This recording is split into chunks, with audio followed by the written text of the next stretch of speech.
Hi, good morning everyone. Our motivational topic for today is about zero in. Meaning of zero in. Ibig sabihin, mag-focus ka sa isang bagay lang na lahat ng attention mo ay nandoon lang.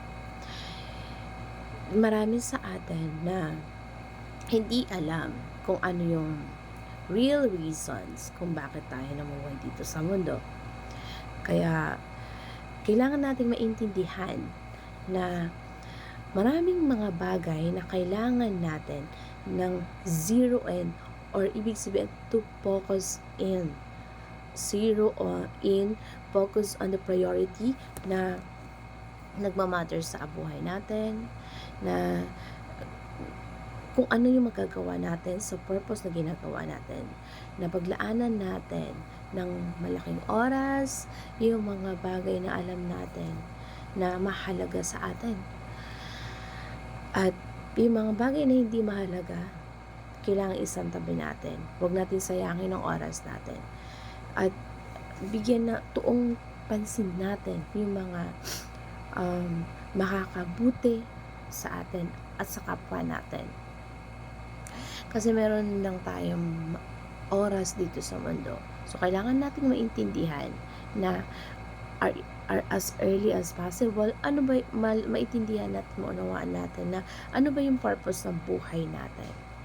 Na magkaroon tayo ng positibo na magkakaroon ng impact sa iba, na magiging maganda yung purpose ng mga ginagawa natin, na nakikita ng iba na ano pa yung real reasons kung bakit tayo nabubuhay dito sa mundo. Ano yung purpose natin? Ano yung nilagay ng Lord sa atin para gawin natin yung mga bagay na dapat natin gawin? Kasi bawat isa sa atin ay merong mga binigay na kakayanan, merong seed na ito yung magbibigay sa atin ng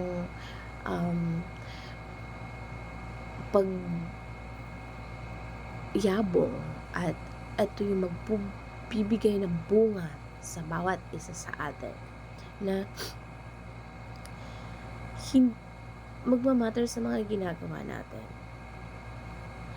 Instead of focusing or zero in to the things that matters most, na gumagawa sa atin ng mga bagay na ng impact sa buhay natin sa mundong ito. Kasi lahat naman tayo may kanya-kanyang ginagawa araw-araw, may kanya-kanyang distractions na nangyayari sa sarili natin, at walang tao na walang distractions na nangyayari sa buhay niya. Kaya kailangan na ma-realize natin, mapaglabanan natin yung mga bagay na nasa sarili natin, na mapaglabanan natin yung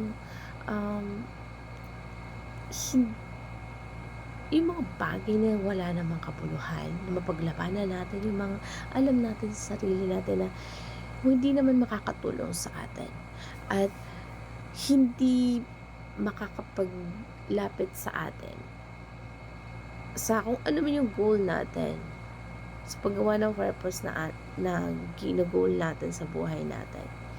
Na kasi ang Diyos, ang gusto niya maging fulfilled tayo, yung purpose niya mangyari, at ma-release mo yung talent or skills na meron ka, na binigay ng Lord sa atin, na makita niya sa buhay mo na yung pagkakalabos ng glory sa buhay natin, na kailangan makita natin sa sarili natin, sa bawat isa sa atin, na yung pinapagawa sa atin ng Lord, kailangan mag-focus tayo doon. Kailangan na yun lang yung tinatarget natin sa buhay natin, sa bawat ginagawa natin. At ano man yung mga bagay na yon, yung bawat isa sa atin binigyan ng ano man na talent, unique talent, skills na maaaring pinagkaloob, na maaaring ipinagkaloob sa'yo, ipinagkaloob sa atin ng Diyos. Kailangan natin pagyamanin nun, yun, at kailangan mag-focus tayo sa mga bagay na yung alam natin na magbubunga. Hindi lang para sa sarili natin, kundi para sa iba. So, we need to focus on sa mga ginagawa na makakatulong sa iba, hindi lang para sa ating sarili. So, zero in, meaning focus sa ano man ang pwede nating ginagawa, at wag nating hayaan na ma-distract tayo ng mga bagay na hindi naman makakalugod sa Panginoon na gawin natin. So, we need to practice focused. That's all, everyone. Thank you.